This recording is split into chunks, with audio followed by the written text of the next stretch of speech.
നമസ്കാരം, ഞാൻ കലാ Nair. US weekly റൗണ്ടപ്പിന്റെ ഈ എപ്പിസോഡിലേക്ക് ന്യൂയോർക്കിൽ നിന്ന് ഏഷ്യനെറ്റിന്റെ എല്ലാ പ്രേക്ഷകർക്കും സ്വാഗതം.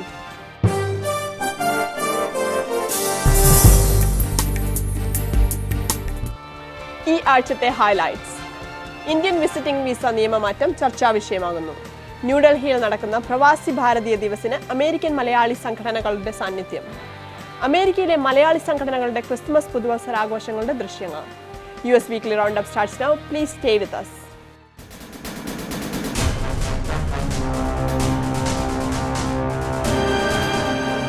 ആദ്യമായി America this week.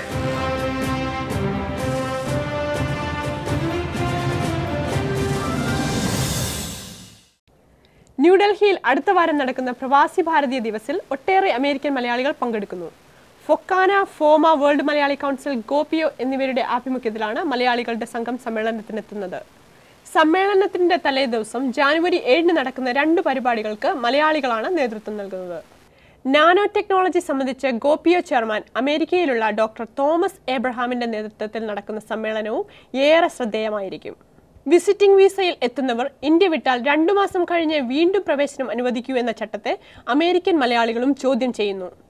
FBI arrest ചെയ്ത ലഷ്കർ പ്രവർത്തകൻ ഡേവിഡ് കോൾമൻ, ഹെഡ്ലി എന്നിവർ ബിസിനസ് വിസ ഉപയോഗിച്ച് തുടർച്ചയായി ഇന്ത്യയിൽ വന്നും പോയുമിരുന്ന സാഹചര്യത്തിലാണ് ഈ നിയമമാറ്റം. പ്രതിഷേധത്തെ തുടർന്ന് വിസിറ്റിംഗ് വിസയിൽ എത്തുന്നവർക്കും 2-3 തവണ മതിയായ രേഖകളോടെ പുറത്തേക്ക് പോകാനും തിരിച്ചു വരാനും അനുവാദം നൽകിയിരുന്നു. എന്നാൽ വിസിറ്റിംഗ് വിസയിൽ അല്ലാത്തവർ കൂടി 2 മാസത്തിനുള്ളിൽ പുറത്തുപോയി മടങ്ങി വരുമ്പോൾ എയർപോർട്ടിൽ പ്രശ്നങ്ങളെ നേരിടേണ്ടി വരുന്നതായും പരാതി ഉയർന്നു. നിയമമാറ്റത്തിനെതിരെ വിദേശകാര്യ സഹമന്ത്രി ശശി തരൂർ നടത്തിയ പ്രസ്താവന മലയാളി സമൂഹം പൊതുവെ സ്വാഗതം ചെയ്യുന്നു. കാലിഫോർണിയയിലെ സാന്റക്ലാരയിൽ 5 കുടുംബാംഗങ്ങളെ കൊന്ന് ആത്മഹത്യ ചെയ്ത ദേവരാജൻ കളത്താട്ടിന്റെ ഭാര്യ ആഭ അപ്പു ഇതാദ്യമായി പൊതുരംഗത്ത് വന്നു. യാഹുവിൽ എഞ്ചിനീയർ ആയിരുന്ന ഭർത്താവ് ഈ കൃത്യം ചെയ്തതിന്റെ കാരണം തനിക്ക് ഇനിയും വ്യക്തമല്ലെന്ന് ആഭ പറഞ്ഞു. 6 വെടിയേറ്റ ആഭ ദീർഘകാലത്തെ ചികിത്സയ്ക്ക് ശേഷം ഇപ്പോൾ അമ്മയോടൊത്ത് താമസം മാറ്റി.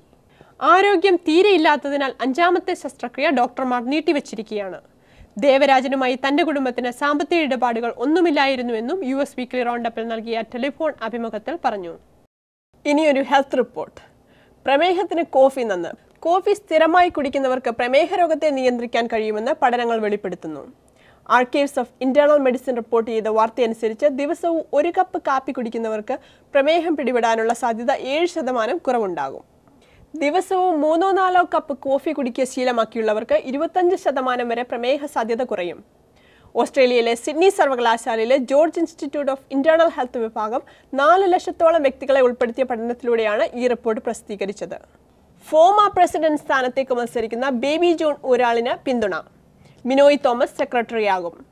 India press club of north America New York chapter നടത്തിയ പത്രസമ്മേളനത്തിൽ പ്രസിഡന്റ് സ്ഥാനത്തേക്ക് മുന്നോട്ട് വന്ന സണ്ണി പൗലോസ്, രാജു വർഗീസ് എന്നിവർ പിന്മാറി ബേബി ജോൺ ഊരാളിന് എല്ലാവിധ പിന്തുണയും വാഗ്ദാനം ചെയ്തു. പ്രധാനമായും ഈ പത്രസമ്മേളനം വിളിച്ചിട്ടുള്ളത് ഹോമായുടെ നേതാക്കൾക്കിടയിലുള്ള ഐക്യബോധം, ഐക്യധാരണ മനുഷ്യർക്ക് അറിയാനുള്ള ഒരവസരമായി ഇതിനെ ഞങ്ങൾ കാണുന്നു. ഹോമായ്ക്ക് ശക്തമായ നേതൃത്വം നൽകുവാൻ എനിക്ക് സാധിക്കും എന്ന് എനിക്ക് നല്ല ഉറപ്പുണ്ടായിരുന്നു. ബേബിജൻ്റെ കൂടെ, അതായത് ഞാൻ നിരുപാധികം, അതായത് അൺകണ്ടീഷണലി ഞാൻ പിന്മാറിയിട്ട് ഞാൻ ബേബി ഊരാളിക്ക് ഞാൻ എല്ലാ പരിപൂർണ പിന്തുണയും ഞാൻ കൊടുക്കുന്നു. ഒറ്റക്കെട്ടായി ഇനിയും മുന്നോട്ട് പോകാം എന്നുള്ള അവരുടെ ആ വാഗ്ദാനം തന്നെ എൻ്റെ മുന്നോട്ടുള്ള പ്രവർത്തനത്തിനും സംഘടനയുടെ ശക്തമായ പ്രവർത്തനത്തിനും വളരെ അത്യാവശ്യമാണ്. ഇന്ത്യ പ്രസ് ക്ലബിനോട് ഞങ്ങളുടെ പ്രത്യേക നന്ദി അറിയിക്കുകയാണ്. ഫോമയുടെ അടുത്ത പ്രസിഡൻ്റായി നിങ്ങൾ എനിക്ക് നൽകിയ എല്ലാ വാഗ്ദാനങ്ങൾക്കും സഹായ സഹകരണങ്ങൾക്കും ഞാൻ പ്രത്യേകം നന്ദി പറയുന്നു. ഇതിനോടനുബന്ധിച്ച് ഫോമയുടെ ഭാരവാഹികൾ 2010 ജാനുവരി 16 നടക്കുന്ന തിരുവല്ല കൺവെൻഷനെ കുറിച്ച് സംസാരിക്കുകയുണ്ടായി. തിരുവല്ല മാർത്തോമ ഓഡിറ്റോറിയത്തിൽ വെച്ചാണ് മഹാസമ്മേളനം നടക്കുന്നത്. ഈ സമ്മേളനത്തിൻ്റെ പ്രത്യേകത ജീവകാരുണ്യ പ്രവർത്തനങ്ങൾക്ക് മാത്രം മുൻതൂക്കം നൽകുന്ന ഒരു കൺവെൻഷനാണ്. FOMAA general secretary John C Varghese, committee member Saji Abraham, Sunny Paulose എന്നിവരും ഈ പ്രസ് കോൺഫറൻസിൽ പങ്കെടുത്തു. US വീക്ക്ലി റൗണ്ടപ്പിന് ഒരു ഇടവേള. We will be right back after these messages. ന്യൂയോർക്കിന്റെ തലസ്ഥാന നഗരിയായ അൽബനിയിലെ ഹരിത നഗറിൽ വെച്ച് നടക്കുന്ന ഫൊക്കാനയുടെ 13ാമത് കൺവെൻഷനിലേക്ക് നിങ്ങളേവരെയും ഞാൻ സ്വാഗതം ചെയ്യുന്നു. വൈവിധ്യമാർന്ന കലാപരിപാടികളോടെ 2010 ജൂലൈ 2, 3, 4 തീയതികളിൽ അരങ്ങേറുന്ന ഈ കലോത്സവത്തിൽ അമേരിക്കയിലെയും നമ്മുടെ കൊച്ചു കേരളത്തിലെയും പ്രശസ്തരായ കലാപ്രതിഭകളും രാഷ്ട്രീയ, സാമൂഹ്യ, സാംസ്കാരിക നേതാക്കളും പങ്കെടുക്കുന്നു. ഈ മഹാസമ്മേളനം വൻപിച്ച വിജയമാക്കി തീർക്കുവാൻ ക്രൗൺ പ്ലാസ ഹോട്ടലിലേക്കും കൺവെൻഷൻ സെന്ററിലേക്കും നിങ്ങൾ ഏവരെയും ഞാൻ ഒരിക്കൽ കൂടി സ്വാഗതം ചെയ്യുന്നു. The first and foremost website for American Malayalis, eMalayali.com. Hi, I'm Ranjani Haridas. നിങ്ങളുടെ സ്വന്തം സ്കൈ മാസ്റ്റേഴ്സ് ട്രാവൽസ് ഇപ്പോൾ നിങ്ങളുടെ യാത്രകൾക്ക് നൽകുന്നു കൂടുതൽ സൗകര്യപ്രദമായ സേവനങ്ങൾ. നിങ്ങളുടെ യാത്ര അത് ഇന്ത്യയിലേക്കോ ഓസ്ട്രേലിയയിലേക്കോ യൂറോപ്പിലേക്കോ ലോകത്തെ ഏത് ഭാഗത്തേക്കായാലും സ്കൈ മാസ്റ്റർ ട്രാവൽ നൽകുന്നു ചുരുങ്ങിയ ചെലവിൽ ഏറ്റവും വേഗത്തിൽ മറ്റാരെക്കാളും മെച്ചപ്പെട്ട സേവനം.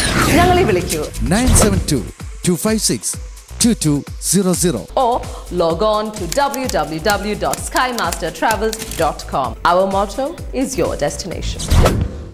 The first and foremost website for American Malayalis, eMalayali.com.